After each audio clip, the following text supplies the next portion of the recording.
kamera.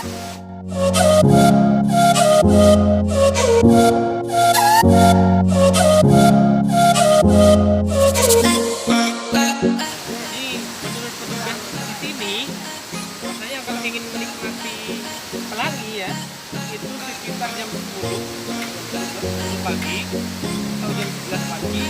Tapi kalau terlalu pagi ada. Ini pelanginya agak lucu gitu. Luar biasa.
Dari inilah pemandangannya luar biasa, tropis guys.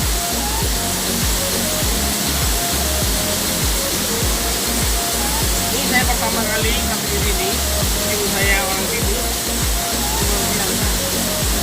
Oke.